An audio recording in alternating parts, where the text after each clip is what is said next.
There we go, ladies and gentlemen. It is that time.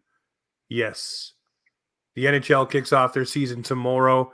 I know Chris Weigel said today, but that's okay, Chris. We love you anyways.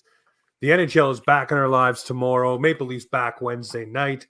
And we're back in your ears right now. Brought to you by our friends over at Boxing Rock Brewing Co. Check out their Puck Off Lagerdales, the absolute big beer for the big game. And riding as my co-host tonight is Mr. Clark Monroe. Dilly's at work and Pete is on hiatus. It's all right. We'll keep the show rolling. But Clark, I want to hit it right off the bat. Is the preseason too long? And I say yes.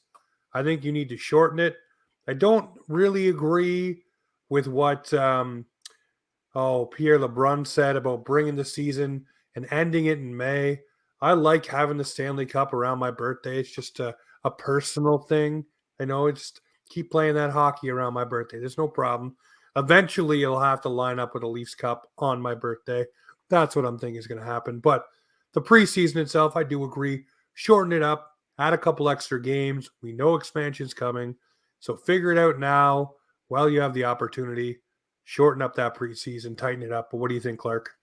Yeah, absolutely. I mean, and the other thing that bothers me a little bit too is that some teams have 8 games, some teams have 5 games, 7, 6. Like, there is no standards, regulations, consistencies at all across the NHL in terms of preseason. Some wasn't there some games in like Australia or something? Like, they're all over the map with preseason. It already doesn't matter. Luckily, I haven't really seen any like major injuries. You always get that 1 or 2 like torn ACL or something in a preseason game, and it changes the team's outlook for the whole season. I haven't seen a whole lot of that this year, which is great. Thankfully for everybody. But yeah, it's too long. I kind of wish it was just 5.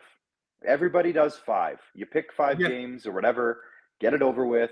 Because not only that, James, but there's Traverse City, there's rookie games, there's, it just feels like it's been going on forever. What it has done is that it's allowed us to really dive into a bunch of storylines, and a lot of them are over here. So we'll get into those. But, every year I think everyone wants to just get game 1 going so that the games matter. And these games, you start watching them, you want to get invested, you do a little bit. You catch yourself a little bit, and then you're like, oh, that goal doesn't matter. And then, stuff like that. So, yeah, it's too long. I wish it was just 5 games. Make it a standard. I just feel like it's weird that the Leafs played 8 games, and I can't remember who I saw, but somebody only played like 5 or 6 games. It's like, why do the Leafs have to play more and, all this other stuff? Well, I think it's A, maximizing the ability to see your prospects. B, there's probably a do-re-mi aspect to it from sponsors, different little things like that. And also, I look at the Leafs and I say, okay, it also gives you an opportunity to see guys like Cowan a little bit longer, Minten a little bit longer. But I think that there is a standard amount that you have to have, and you can go above that. I think maximum is 8, but I do believe 5 is the minimum. So I don't know, maybe the Leafs just this year want to show us more of what they got. And they always throw in a community game too. They go somewhere. They go to Gravenhurst. They go different places. So I don't know. To me, it's too long. Shorten it up, tighten it up, get it going. Yeah, get it going. The Leafs have got something good going here with 2 guys who are a part of the Maple Leaf organization and now will be, hopefully for years to come, Curtis McElhaney taking the advisor role for the goaltenders and getting them all set up. And Jake Muzzin, guys, I want to say something. He is not officially retired. He has not signed retirement papers. So many people making posts and making videos saying Jake Muzzin retired today. He did not retire. Because if he retired, he doesn't get his $5.65 million. And also that counts against the Leafs cap, and he cannot go on LTIR, etc., etc., etc. So he did not officially retire. He just accepted a position for scouting as of right now. Obviously, after the season, with the health in decline, he probably will retire. But there is no official retirement. Think Chris Pronger with the Flyers when he was injured. Same situation. Yeah, well, didn't he work for the NHL when he was still under contract? Yes. So, I mean, yeah, you can do whatever you want in that regard. So, yeah, Muzz isn't retired, but he is going to be a scout for the Leafs, which is great. he loves being around this team. He loves being a part of this team. And I guess he cut his teeth this year or this offseason in LA, learning all the ropes and things like that. So, yeah, just wanted to clear that up. Muzz is not a retired guy yet. He wants that 5.65, and the Leafs want his 5.65 on the LTIR side of things. Yeah, so, it goes both ways for sure. Yeah, it's shenanigery for sure, but it is legit shenanigery. So, yeah. On that note, just my 5 minutes of fame, my claim to fame, is always that Curtis McElhinney played with my brother in Notre Dame here in Wilcox, Saskatchewan, in junior A hockey back in the day. They were a goalie tandem. They both ended up playing pro, so pretty good goalie tandem back in junior hockey, I would say. And I thought back when I saw this news yesterday or this morning. Sorry, me and my dad were having a conversation. My dad was visiting today, and he came. He was like, he was how long was he a Leaf for? And I was like, well, Dad, let's look back in Leaf lore and look back at the Curtis McElhinney era and how he left and how we still argue about it today that they should have kept him over Garrett Sparks. And how do you not keep the AHL goaltender of the year who's up and coming when there's a 35-year-old goalie, and then he goes on and he won at least one cup with the Lightning, right? Or two? I think he won one. Just one. Just the one? So, I mean, you know what? He had a great career. I mean, as a backup or third-string goalie, he made himself a great career. He had to work for everything he got, and that's the kind of guy you want, in my opinion, as your goaltending coach.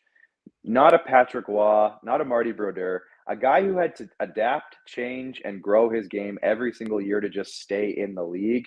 And I think that's a guy who fights for every inch. That's the guy you want coaching your goalies on what they need to do to keep their jobs, keep getting better at their jobs throughout their career at different stages. I think of a Martin Jones, for example, but also a Joseph Woll, very different parts of their career. But they still have they still could learn and develop a lot. So I love the Curtis McElhinney. I mean, Jake Muzzin's a scout, so we're not going to see his impact on the team very soon, if at all, really necessarily. But I love to see him getting in the game. I love to see him getting to be able to stay around the team. I don't know if he's going to travel much with the team. I know he's a pro scout, so he might go to some NHL games or some AHL games to kind of see who's who and maybe start, gathering some intel on some guys. But either way, both guys you want a part of your organization, and I'm pumped to see that both of them have a spot. Yeah, both of them bring their own set of intangibles to what they do. Obviously, like you said, Mac working hard to make it to the NHL, working hard to secure a job and keep a job. And also being a backup goaltender is not easy on the mental being because you can be called upon at any given time to take that slot and start. And he did with the Leafs. He went on a run. So, and with Muzzin, man, we all know how I feel about Muzzin. I love the guy. Yeah. It sucks the way it ended for him. I had my tinfoil hat on hard last year, hoping he would come back for the playoffs and just get them one run. I really wanted it just for him. You look at all these guys who have like their last hurrah. It sucks that his last hurrah was 4 games last year and then out. So, anyways, Muzzy, we love you. Curtis Mac, well, we're good to see you back. At least this time you can't be claimed on the waiver wire, so it's nice. Somehow they'll find a way. That'll happen.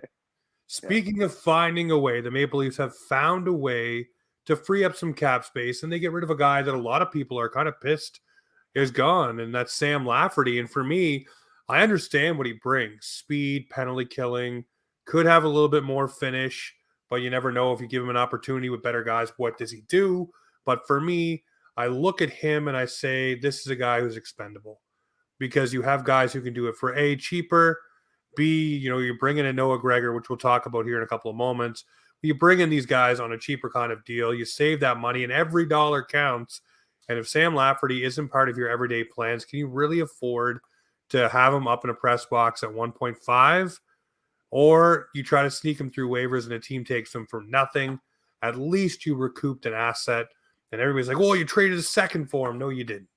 You traded those picks for Jake McCabe and the retention. Sam Lafferty was a throw-in, and that's all it was. And nothing against Sam Lafferty. Serviceable NHL player, just not for the Toronto Maple Leafs. Guys, there's bigger fish to fry when it comes to the Leafs and Sam Lafferty.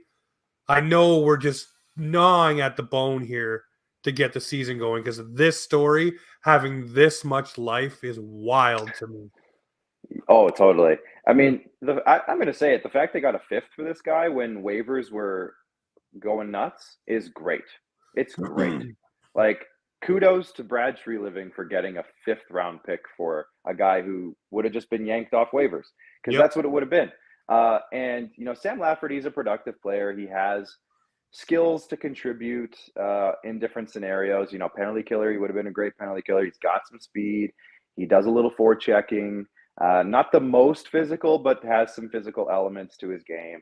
And they were going to potentially, we talked about this the last time I was on, I'm pretty sure, play in the top 6. Yeah, he was like with Tavares, yeah. So, I mean, who knows? I think they were trying to justify keeping him for a little while there. They were giving him an opportunity. But like you said, it's the moment in the league where every dollar counts. Yeah. And if you can, I think it was it 1.15 that he was making, or 1.2, something along those lines. Lafferty? Yeah, Lafferty maybe check it out, because if you want to check, I'll just keep talking here and you can let me know. But either way, if you're looking at 1.2, let's say, and you get a guy for $800,000, that's a $400,000 difference. And I think we talked about this in one of the shows. But that $400,000, Lafferty 1.5. 1.5. Okay, I thought it was a little bit less, but either way, then you're looking at almost a league minimum difference between him and a league minimum guy. So I mean, you're at the point where if you can get Noah Gregor, we'll talk about him, or if you can get Bobby McMahon, who's making $800K, to do the same stuff that Sam Lafferty was going to do for over $1 million. Like you said, expendable. I hate to say it because he's a good player and he has attributes that a lot of teams want, but I think he's going to be good in Vancouver, and hopefully hope for the best for the guy. He's had a nice little career. He's kind of, again, etched himself into a role on some pretty good teams in the past, and now he's finding his way to Vancouver. I think Vancouver has a chance to be pretty good this year. So it's too bad, because I was kind of hoping they would have found a way to keep him, but we're at a point now every dollar matters. So that's just where it is. That's where we're at. It's the tough part of the business. Everyone, so I'm not crazy right there. $1.5 million cap hit. Just the now hold on though. Hold on. I'm gonna fight you a little bit on this. Yep. Because wasn't he retained a little bit too in that trade? Yes, I think it is going to be probably retained. Yeah, so it would be less. Because I feel like the number 1.15 or 1.2 rings a bell for me, but I don't remember why. Let me just check Vancouver's page on Cap Friendly here, because we got to get to the bottom of this. Every dollar matters, James, and that counts for podcasts as well. 1.15. So yeah, 1.15. Yeah, he was retained. 1.4 of team cap. Yep. Yeah, you're right. That was his cap hit, and then they shaved a little off for the trade. So all right, so we're both right. Okay, I'll leave it at that. There we go.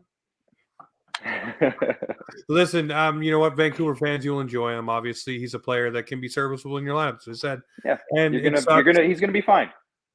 Well, you know what? It goes back to what Alan Walsh said, right? A lot of these players are getting squeezed out because of the cap, the hard cap, and it sucks. We're going to see it go up here in subsequent years, which is great for the league and great for players, but it's been so stagnant for so long. You're seeing teams losing good players like this that would be on the fringe part of their roster, but would be a 22, 23 player on their roster that they can't have because their cap is so tight. It's the death of the mid-range player, and that's kind of how it's been for like 3-4 years now. It's league minimum guys have value, your big paid stars have value, and it's the middle that is kind of getting cut out in one way or another, whether that's having to retain on those contracts to make them smaller, or waiving them, or trading them for scraps. That's the mid-range is kind of where it's almost. Remember when Dubas came in and his big thing was like, I'm going to increase scouting in Russia or whatever it was because I want to find inefficiencies. I feel like that mid-range right now is kind of the NHL's inefficiency. And maybe when the cap goes up a little bit, we're going to see that mid-range, the middle class come back. It'll come back, yeah. No, definitely. I fully agree with you. It sucks for guys like Lafferty. Sucks for a lot of guys who want to make rosters. Look at a guy like Noah Gregor. If the cap was where it's supposed to be, he would not even be in a conversation for a PTO. He'd be on a deal somewhere other than the Leafs. But I want to talk about a guy that's on a deal with the Toronto Maple Leafs. And he's getting mid-range. Because, yeah, well, listen, this guy to me, and I've tried to defend it numerous different ways. Nobody liked it when they signed the deal for Calle Jarnkrok. I was so excited last summer. I made the video. I was pumped. I said, this is what the Leafs need. A Swiss Army knife that can go up and down your lineup, who can play with anyone, who has foot speed, who has finish. Put him with the right guys. He scored 20 goals last year. He was injured as well. Could have probably got a couple of more under his belt. And everybody's like, oh, no, that's an outlier. He shot too high, 70% shooting percentage, et cetera, et cetera. But he also didn't have all the time in the world with anybody in the top six. Not that he'll get it this year, but at least he can transition up the lineup like Lafferty couldn't.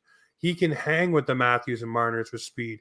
He can play with JT and Willie. There's no problem there. He also can be defensively responsible, which is what he's going to be with the two kids in Minten and Nyes, which he'll complement both of them as well. So this is what I say about Calle Jarnkrok. Yes, the cap hit, I get it, is a little expensive, but he's a guy who can definitely do all the things that you need up and down your lineup, where Sam Lafferty, I know, was cheaper, wouldn't be able to, in my opinion.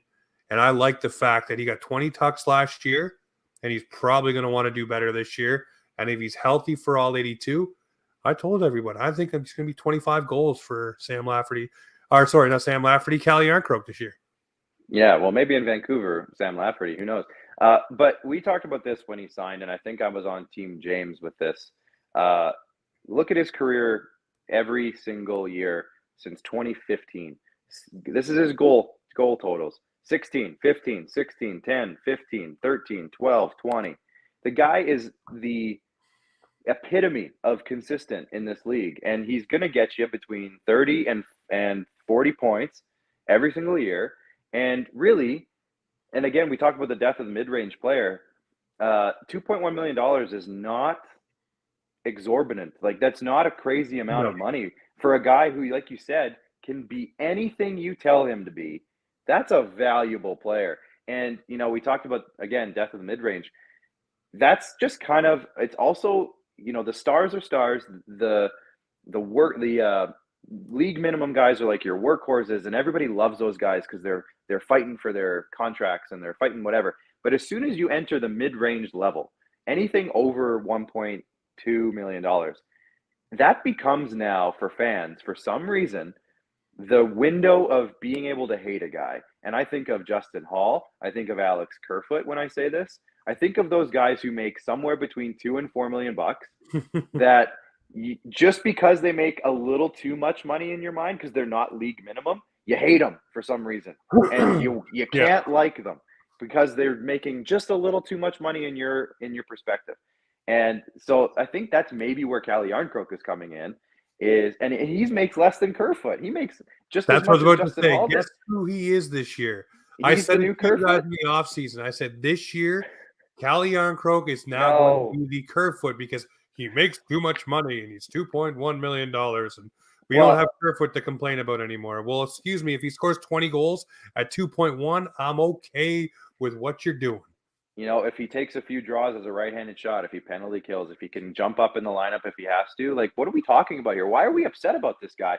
Like, I just think, again, I think back to Kerfoot, and if Kerfoot would have been making league minimum, not a single person ever would have said a single bad thing about the guy because he was fine.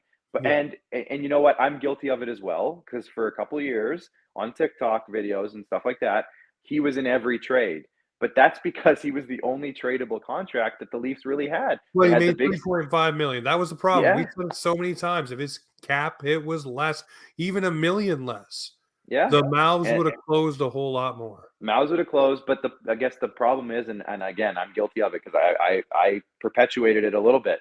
But when he makes 3.5, and I'm getting off of Jarnkrok here, but it's the same conversation because I guarantee this is going to happen with Jarnkrok this year. It is. But it already is. Because he makes 3.5, his contract was always in conversations to move because you can't bring in a significant player without moving money out. And now Calle Jarnkrok might fall into that as well. So either way, I love the fit for Calle Jarnkrok. I think he's a great fit for Matthew Nyes and Fraser Minten. We'll get to that in a little bit, maybe. but yeah, I think it's great. And if Max Domi maybe wants to move down, or they need to move him down, Jarnkrok can go back up there. We saw him have success with Matthews and Marner last year. What are we complaining about, people? He's a great player in a great spot for this team.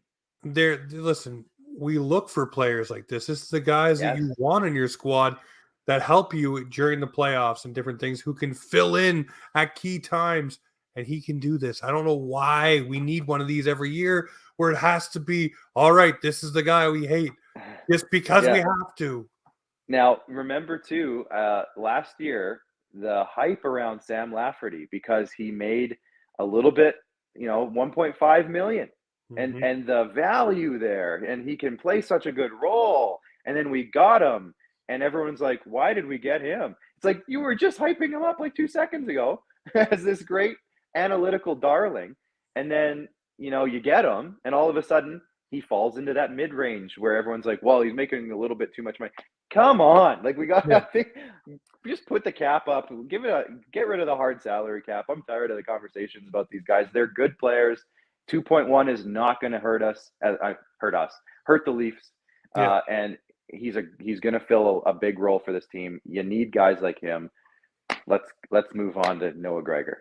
Well, actually, speaking of filling big roles, we're filling a role this year with our friends over at the Hockey Oh, Podcast Network, and they're teamed up with DraftKings, and you know what that means.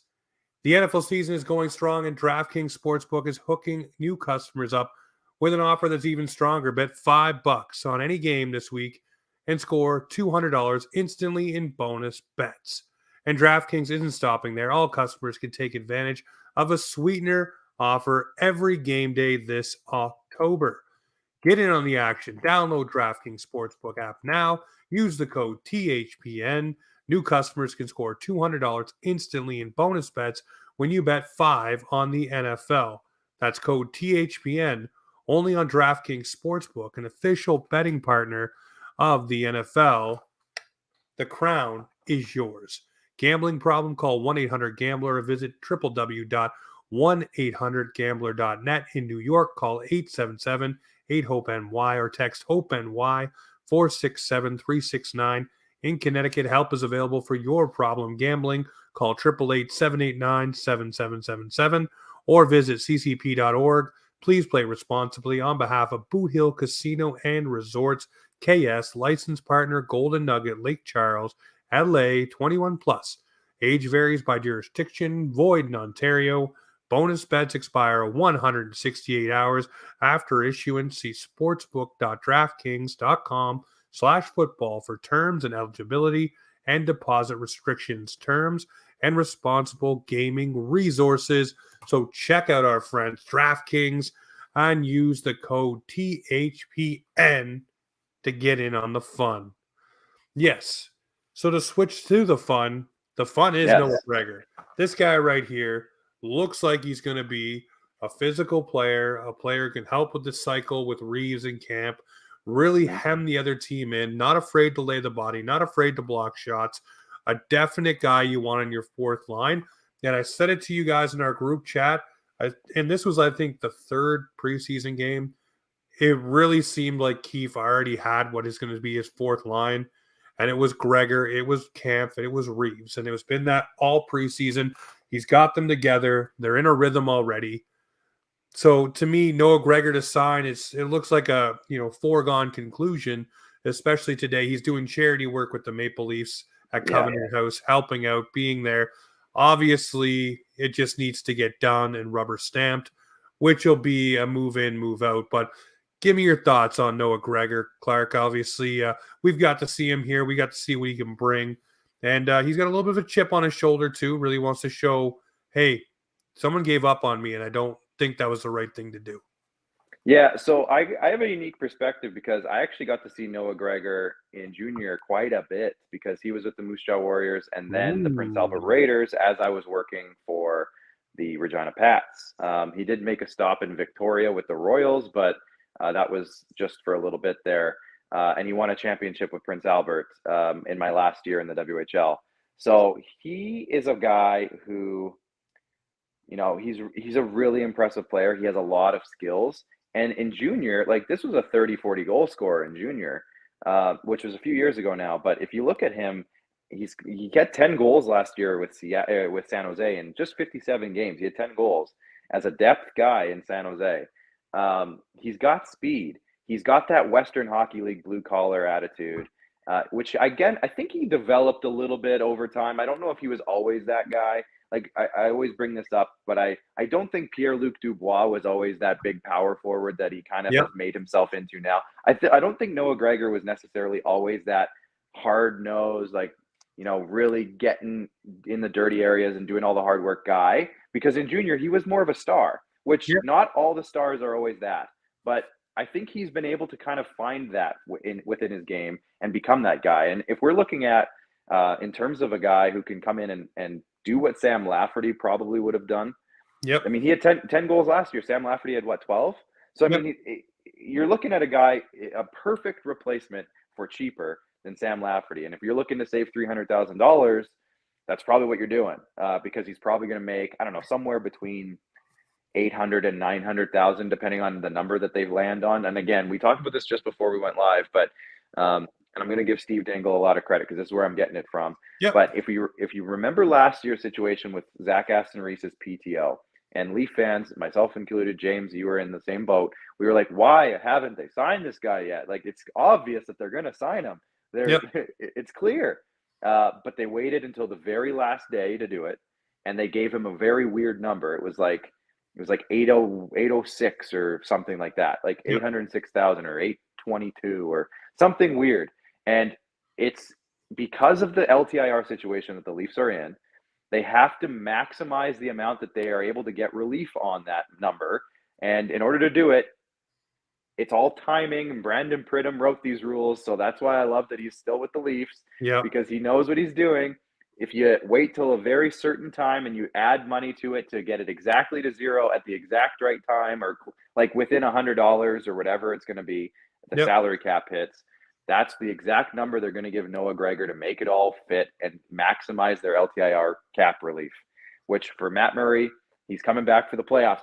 That's my tin hat that you had last year at Muzz. Matt Murray is out for the perfect amount of time. He's going to be back for the playoffs, James. Matt Murray's done. I'm joking. But 6 to 8 months, I just kind of laughed because I'm like, oh, dude, if anybody comes to me and says, wow, they're Kucheroving him, I'm just gonna walk away. I'm walking away because I can't handle the situation. Listen, it's funny that he's getting his back work done though, because usually for the Leafs it's back breaking during the playoffs. So I mean, if a fresh back comes in, maybe he could carry the team. Oh, he's coming back. He's making another cup run with Matt Murray. It's happening. It's happening. You heard it here first. Do you imagine? But I mean, that's what Noah Gregor is. He's a perfect Sam Lafferty replacement. He's speedy. He's going to kill penalties. He's going to play with Ryan Reeves. And you know what, James? You mentioned it, I think, one time when we were talking about Ryan Reeves, how he's going to drag guys into the fight. He's going to go out there and be that enforcer. I think we might be looking at a little bit of a Batman and Robin situation. Ooh, Noah Gregor is going to be Robin. And he's going to go around and then be annoying to everybody and kind of get under the skin. And just at the right time, Batman's going to come in and punch some faces. And I think Noah Gregor is going to be the one to piss everybody off, though. And then Ryan Reeves will be the one to clean up the dirty business. So I think it's going to be a lot from Bertuzzi and Domi as well that he's going to really clean up. And apparently Knies is a good shit talker, too. So I'm not going to say no to any of that. But the one thing, James, and it's not on your list, I'm just going to bring it up. Maybe we can talk about it another show. I'm just going to bring it up. But we've seen David Kampf be this very, very important defensive center for the Leafs for a couple of years now. And I'm just a little curious if they are going to move him up and down the lineup a little bit this year for situations, because I don't know if – I mean, Gregor's probably fine, but I don't know if Gregor and Reeves are necessarily that line that you see late in the game go out there and shut a team down. I think you might see Kampf go with Jarnkrok a little bit. You might see Kampf go with whoever, but I think they might mix it up. So anyways, that's a conversation for another day. I actually said this to you, I think last show. I said what they might do is they may leave Reeves on the bench and shift in a more offensive player on that line just to give him more reps or to do different things like they do in overtime. just getting another guy, more reps, more opportunity, different looks Mm-hmm. when you don't need Reeves out there, or even like you said, maybe swing in Nyes or Jarnkrok or someone, even Fraser Minten for crying out loud.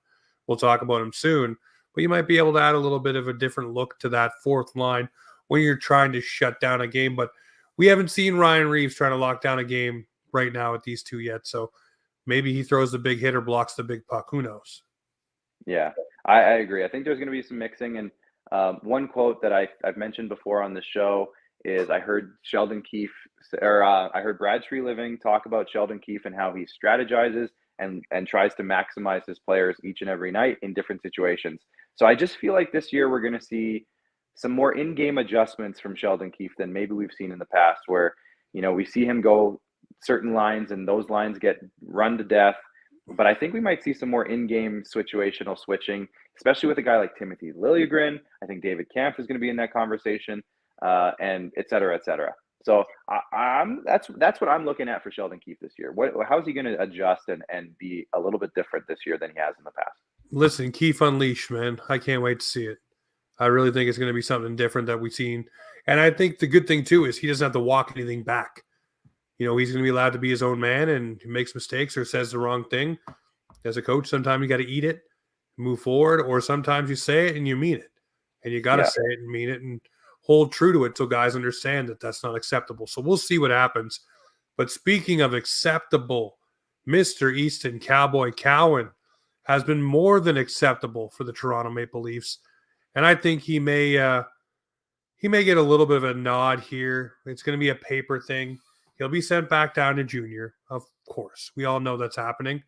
But somehow I think he may get the bright spotlights of being on the bench and being announced as just a suited player, much like Rodion Amirov was last year, Jake Muzzin, and a few others. I think he may get that shine, that rub, and then get returned the next day to junior. What do you think here? What do you think they do with Cowan? Yeah, I really like that idea of maybe getting them suited up and going on the bench for home opener and just kind of getting a bit of a wave, because I think he's kind of put himself in a conversation that not many rookies really get a chance to do in Toronto. Yep. Which is like everyone already loves him and he hasn't played a game yet. So like that doesn't happen very often. No. So I would love that. I don't know how that works in terms of, the cap and contracts and all those things. Like, even if he was a scratch for one game, it wouldn't affect his contract necessarily going forward. So I don't know how they do that or what the rules are around that, but I would love to see him at home opener because I know he'd probably get a standing ovation. He hasn't played a game. Oh, he'd get a big pop. Pop. Get a big pop. So I think it'd be great. I don't know how that works though. But yeah, he's going to go down to junior. I think, I don't think he's going to get any games in. The transaction hasn't happened yet, but I just can't see it. But I think he's going to go down to junior and wreck. Like he's gonna wreck the OHL, and I think London is going to be very, very, very happy as soon as they can possibly get their hands on him. Because I don't know what their season's at right now. I know it's early still, but to infuse him into a lineup in junior hockey after what we've seen him do against pros and young pros, but the professionals. No, he's been in some games though. He's been in some NHL quality. Yeah, exactly. Games. And he's shown that he can hang. And in a very desperate situation, like if this was the Leafs, well, you wouldn't want to wreck his development. But I was going to say, in a situation different than what it is right now, he might even have made the Leafs with the way he played in the preseason. That's a big statement, and it's probably a long shot that would have ever happened. But like he put himself into the conversation. It wasn't somebody else doing it and just kind of mentioning it. He forced those questions to be asked. And I love that about the guy. And I think we got a good one, Leaf fans. I think we got a good one here with Easton Cowan. Yeah, I'm not worried about his development. I can't wait for him to go down and just wreck shop and come back next year even more hungry. Sheldon Keefe said it best. A lot of guys are coming faster than they expected, which is great. Obviously, a lot of young guys are being down in the minors. You look at Ty Voigt, different guys that are coming. But another guy that a lot of scouts and a lot of people that I've respect in the business for looking at prospects. They said, if you were to tell me in February and March of this year that Fraser Minten would be battling and possibly, which we now know he is, cracking the Leafs roster, they would have called you crazy and had you thrown out of the building because there was just no way. But this guy has come into camp ready. He has battled. He's done everything asked of him. And he looks like he's going to be, at least maybe for 9 games, maybe longer, a part of the Toronto Maple Leafs plans. I like what he's doing. He's going to develop chemistry with Nyes. Both guys, by the way, young on ELC deals. Not a bad thing. You need those type of players. Hello, we just talked about guys like Jarnkrok, but you need also guys that are going to be on those entry-level deals that are not taking much cap space. And why not have Fraser Minten, who's earned it? Absolutely earned it. Very active with the stick, knocking the pucks away. Very active in getting in the lanes. He's not afraid to mix it up along the wall, which is great. Same thing with Matthew Nyes. So that just harkens over to what Cal Jarnkrok does. He's a dog on the puck too. So those three together could really wreak some havoc and really take some zone time away from key offensive players. I love it. Give this kid the 9 games, the full 9, and at that point, see where he's at. But, I mean, it's him or Pontus Holmberg. And for me right now, Fraser Minten's over Holmberg right now. Sorry, homie. You got to stay down the Marlies there. And that's not a bad thing at all. And what we've seen, I think, from Fraser Minten is, again, he's forced the conversation. He's forced the questions because before this became an option, Nylander was going to be the third line center, and that was going to change the entire outlook of the entire team. And I was kind of looking forward to that, to be honest. I wanted to see that for a few games, and maybe we still will.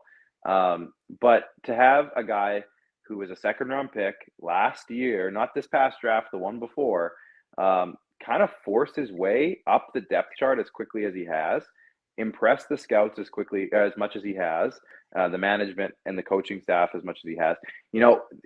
Apparently him and Nyes have been staying together, and when you see them out there together, they both have that 6'2", 6'3" frame. They're both bigger bodied guys, even though Minten has a little bit of ways to go in terms of like filling out a little bit more. Yep. I think Nyes is a step ahead of him in that regard. And he's a couple years older, so of course he is. But to see him out there, like you said, with an active stick causing turnovers, the two of them together on that penalty kill, those couple of times, scoring that one goal, and Minten was a big part of that. Yep. This question too was coming up. I don't remember the last time the Leafs actually 9-gamed a rookie. I don't remember. And somebody said, was it Rasmus Sandin? I said, no, it wasn't, because Sandin... Same man started, he stayed. Yeah, exactly. He played like 40 games or something that year. And I remember that being a thing, but it wasn't the 9 game. And I don't remember a time, honestly, at all, that the Leafs have ever done this. And somebody correct me, maybe, if I'm wrong here, but I think this might be the first time. And we see it with other teams all the time. And if a player is physically ready and can go back to junior, but he's physically ready to do it, I don't see why not. Give him the chance. Like, let him be that and let him get that on his resume and build up his World Juniors hype. Like, do it. I'm pumped. And it allows William Nylander to go back into the top 6. And maybe this is the time to talk about the lines. But what that does for the top 6 with the way that they're putting Domi in there and Nyes is on that third line with Jarnkrok and Minten, I mean, it changes the offensive dynamic of the entire roster, just having Fraser Minten as the third line center. So I love it. It's crazy that the Leafs haven't done a 9-game rookie before. And the fact that it's Fraser Minten in a year where he's going to probably be, at least a top 9 forward, if not a top 6 forward on the World Junior team for Canada. It's exciting. With the other guy that maybe have done the 9 games, maybe Nazem Kadri in his first. Yeah, I looked at him, and you know what? I'm going to look again, but I don't think he did. Because I know he was sent back down, and he was an emergency call up to the Maple Leafs during that one season. So I don't know. He's the only one that jumps to mind for me. But I look at these lines and I say it allows you to be deeper. If Fraser Minten's who he is and can play and stay and just hang out with Nyes and hang out with Jarnkrok and hang in this league with the frame that he has and does not get sent back down, that just allows you to have a powerful top 6. but it also allows you to move guys around. So you Yeah. can move Domi down, move Nyes up, or Jarnkrok up, or whoever you want. You can really switch things around and make it look different. If Bertuzzi's not clicking with, Matthews and Marner, slide him down with JT and Willie and flip Nyes to the top line like a lot of people anointed him to have, and allow another guy to slide down again. You could just keep doing this all the time and really throw different looks depending on the game too, and just switch it up. So we shall see. The lines are going to be fun. For me, the defense is going to be the defense for now. A lot of people are waiting for a shoe to fall. So many people still want to see TJ Brody traded. Please get off that bandwagon. Please stop. Okay. Okay, Please but stop. can I recall a conversation we had 15 minutes ago? Yep. He is the mid range. Like, that's the thing with TJ Brody now, is he's the guy with 1 year on his contract, and I know that he's a player that we all want on the team currently. But No, James, there's so many people that do not want him on the team at all. They say he's a liability. Okay, well, those people I think are maybe overreacting a little bit, but I will say that if he's the guy now, he's the contract, that if they want to bring in a significant player, that $5 million would go a long way to do that. So that's all I'm going to say. He's my new Alex Kerfoot, because if he had 2 or 3 years left on his deal, I don't think I'd be talking about this. But with 1 year left as a 33? So it's like, oh man, if you want to bring in I don't even know who the candidates are yet. We haven't even talked about who those guys would be. Oh, don't worry. We will. We'll do our way there. too early beating the drum segment like I did last year about Ryan O'Reilly. Took a few Yeah. months, but it happened. We'll get there, because I'm sure that those names will start flying within a game. After one game, we're going to start hearing, go get this guy, go get that guy. So we'll get there. But I just think, for TJ Brody's sake, he's a great player. I think he fits this roster really well. But if you want an upgrade at all, like, everyone always wants an upgrade, who comes out? If you get an upgrade, who comes out? Yep. TJ Brody, to me, might have to be that guy to go out in order to bring in somebody who's an actual upgrade. But does that make your defense weaker? Because you're adding a great piece that's there, but also, and then you're asking more from the guys lower in the lineup to do something as well, to fill in some of the things the new guy might not do. Yeah. No, I get it. And I just think if it's a clear upgrade, like, I'm talking, like, I don't even know. Again, I haven't even gotten into those names yet. But if it's like Colton Parayko, or like I don't even know if he's a fully upgrade at this point in his career, or like an Alex Pietrangelo type. If that's the type you're bringing in, that's the guy that I would be fine moving out of TJ Brody for. But I don't know who that guy is yet. So we'll get there at some point. Oh yeah, we'll see some names start to shake out from the tree as it goes. Yeah. But we'll see what this lineup is when it gets. Listen, we know what the final lineup is. It's Noah Gregor on the fourth line with Kampf and Reeves. Your third line is going to be Nyes, Minten, and Jarnkrok. Second line is Domi, Tavares, and Nylander. By the way, Domi and Nylander got some chemistry. They have some chemistry. I like watching what I'm seeing there. Bertuzzi, Matthews, Nylander, or Matthews, Marner. That's a line that needs some time to get going, but I think it will. I think they're just going to get used to what Bertuzzi does. Marner called him a Neanderthal. So the way that he skates and deals with the puck, he says he always gets it back, but he's more of a Neanderthal about it. So I don't know how that goes with your teammates, but anyways, not the exact way you want to hear. But one thing that did happen today that was something we just totally didn't expect, did not happen in the Dubas era. That was a player getting put on waivers and clearing waivers. And the Leafs did one small, tidy bit of business to make sure I think that happened. And that was the $100,000 that was owed today. So any team claiming him had to pay him a $100,000 bonus. So that might have helped and tipped the scales a little bit. But for me, the Leafs have a viable option as their third goaltender sitting in the minors now. And I'm not too sad about it. No, it's great. And, I think we've talked about this a couple of times, even tonight, but it's so hard at this time of year to actually claim someone. And the fact that they did that little tidbit of that $100,000 bonus is so clever. I loved hearing that. And, Martin Jones going down now. He's going to be down there with Dennis Hildeby, who I think that's a great guy to learn from, to be honest. I know it's Martin Jones, and sometimes we, say not so great things about Martin Jones in the last 5 or 6 seasons. But at the same time, he was a very effective goalie for several years, and he still is an effective goalie to an extent.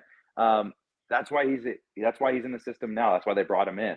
But to go down and be with Dennis Hildeby, who's a bigger goalie, Martin Jones is a bigger goalie, and with Keith Petruzzelli, who I believe is a bigger goalie. I can't even think of off the top of my head how tall Keith Petruzzelli is, but I think he's a bigger goalie.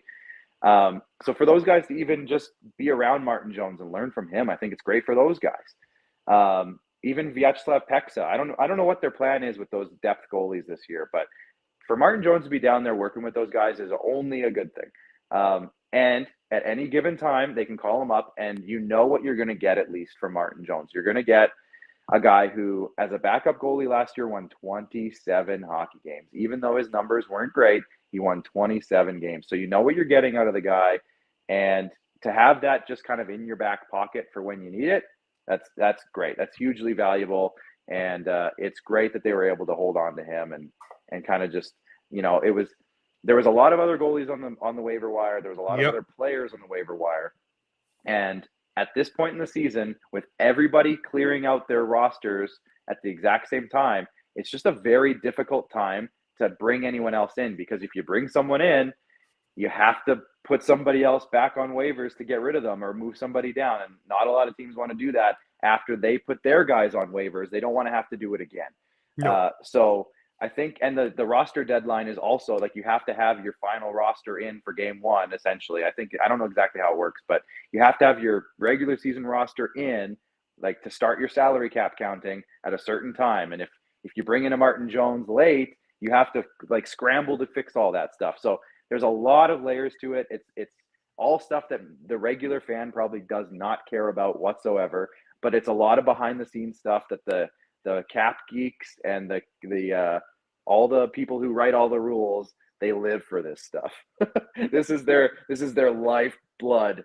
So this is it's exciting for some. I know it's kind of sounds drab for some, but it is a lot of moving parts, and it's a tough time of year to actually bring anybody else in. So it was a great little $100,000 bonus, and that probably did the trick. Well, yeah, I'm just going to be happy about this one. It seems like a lot of people are celebrating it as it was a Dubas thing.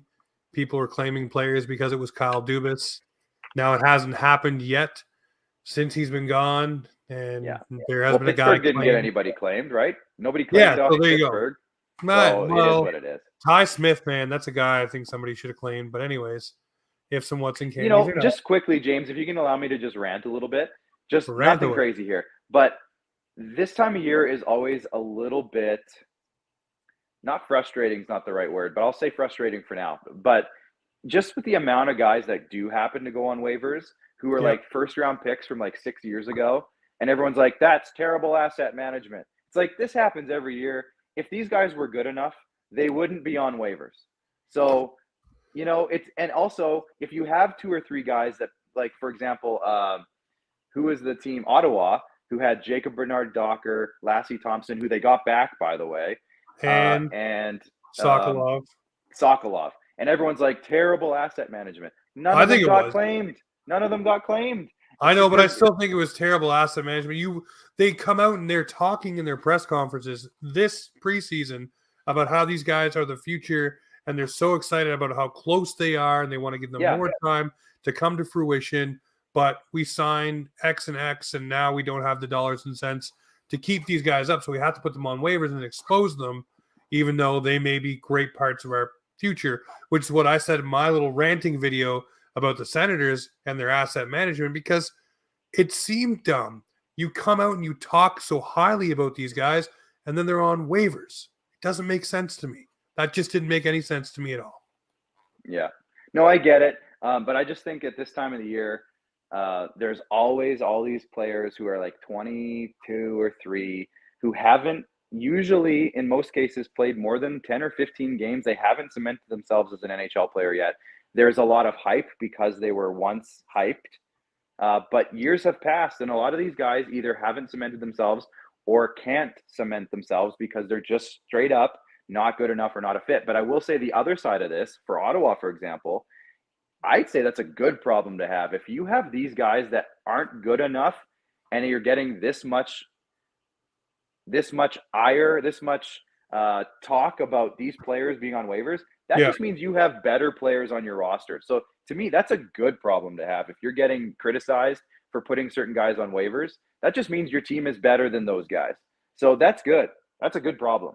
So I'll now there. I guess the counter argument would be, well, Travis Hamonic is on the Senators. How could you possibly bring back Travis Hamonic when you have a guy like Jacob Bernard Docker and you risk losing him? Okay, case by case. But I do think generally, if you're putting good players on waivers, that means you have better players on your roster. So I think it's a good problem. There's my rant. No, fair rant. And I do think that there is an injury to Josh Norris now in Ottawa as well. And looks like another shoulder surgery for him. So another maybe 6 to 8 months on the shelf. So yeah, the promising season that was about to be for the Ottawa Senators may not be so promising with that injury, but we'll see. You still have Timmy Stu and others to pick up the slack. But ladies and gentlemen, it is that time. The Maple Leafs are not with 48 hours before they hit the ice now. Fired up and excited. We all know Easton Cowan's going down. We know Noah Gregor is here to stay. Get ready for this iteration of the Toronto Maple Leafs. It will be one to watch. Finally, everyone has a little bit of something that they've wanted in this lineup. You wanted skill, it's there. You wanted piss and vinegar, it's there. You wanted a knuckle dragger to beat the faces off guys who touch your superstars, it's there. You wanted goaltending depth, it's there. You wanted prospect hype, Matthew Nyes, Fraser Minten, say hello. There is something for everyone on this version of the Toronto Maple Leafs to start the season. So buckle up, like I always say. It's going to be one hell of a ride, but one thing I will say, don't be a negative dick all season long and say it doesn't matter. The season doesn't matter. Only enjoy it. Enjoy it. You watch hockey for the entertainment. If it stresses you out that much, go outside, touch grass, and if it's dead of winter, go play in the snow. Just don't make it yellow snow. But you know what it is around here. This is Offside Hockey Talk, where the Maple Leafs and hockey come to talk.